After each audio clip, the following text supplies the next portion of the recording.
seconds into the movie.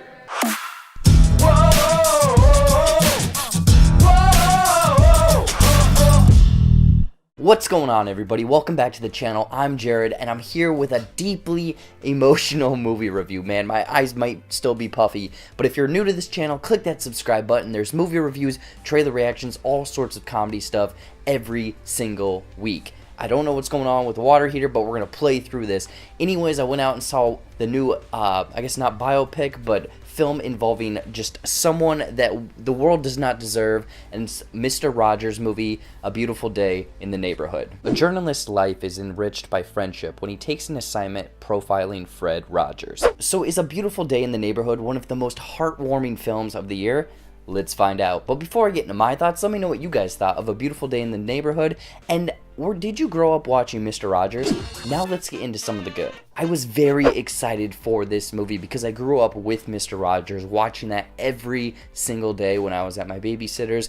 Last year's Won't You Be My Neighbor, very much high praises for that film.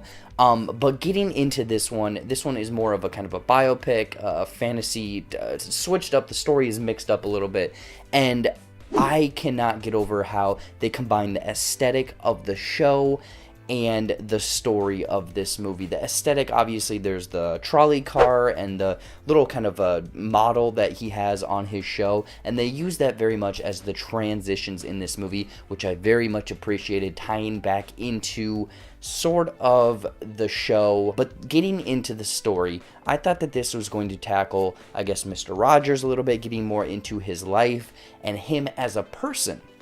It does tackle him and some of the complexities that this person is that even a word, complexities? Anyways, it deals with these, I guess, essentially problems and emotions that this character is really throwing around, but it doesn't dive in deep. It's very subtle, it's on the surface. The way that Hanks portrays this character, I'll get into it later, but you can tell how this character is very much dealing with his own personal conflict and, I guess, personal demons.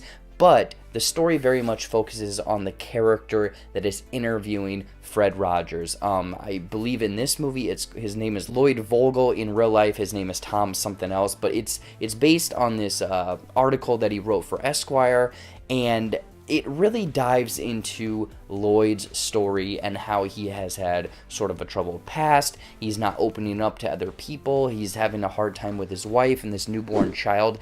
And it's very much this story of essentially a broken person and sort of meeting with Fred Rogers and opening up and essentially learning how to have feelings again and emotion and loving the ones around him. And man, is it such an emotional, heartwarming tale. I mean, this movie, you're going to be crying a lot. And like I touched on earlier, Fred Rogers, played by Tom Hanks, is something that we do not deserve at all. I mean, Fred Rogers was something. Tom Hanks' portrayal of this character from the very opening, probably 10-15 seconds of this movie, he nails this character. Not only the look and the singing and the kind of mannerisms, but the way that he structures the rhythm and cadence of his speech as Mr. Rogers is what really set me over the edge. You are taken away by Tom Hanks' portrayal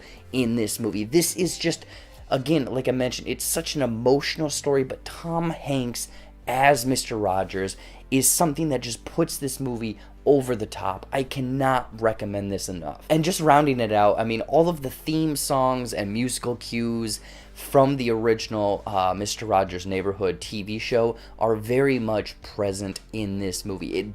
It's almost this dose of nostalgia that is just bringing you back to all of those days that you were watching his show when you were a child, if you were watching it growing up.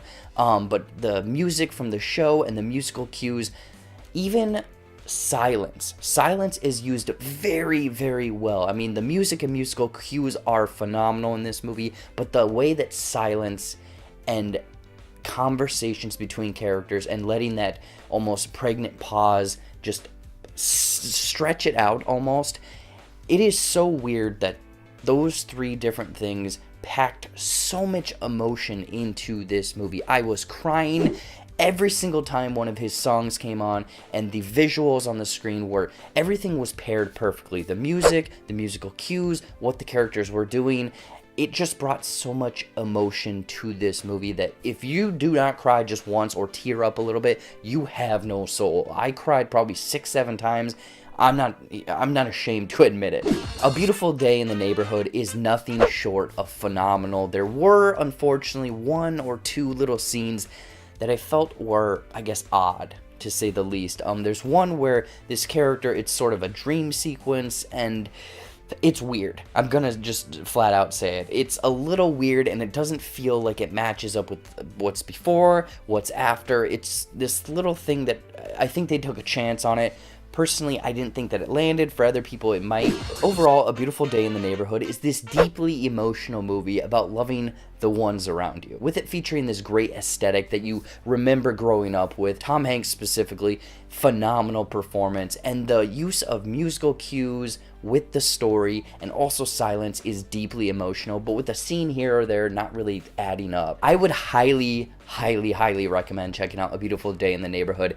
I was giddy throughout this film. I was emotional. I came out absolutely loving this, and this is a film I think everyone needs to see just to make your soul a little bit better. In closing, I'm going to give A Beautiful Day in the Neighborhood 4.5 out of 5 boxes of tissues. So what did you guys think of A Beautiful Day in the Neighborhood? I want to know in the comments down below. Anyways, guys, as always, thank you so much for watching. Watch some more videos up there, you know, movie reviews, trailer reactions, fun comedy skits. There's plenty of reviews coming this weekend. Mandalorian tomorrow morning, episode 3, and then I think Frozen 2, Knives Out, and then also The Irishman. So this is a very busy weekend. Stay tuned for all of that. Follow all of my social media down there. Click that subscribe button. It seriously helps me out. And until next time, won't you be my neighbor?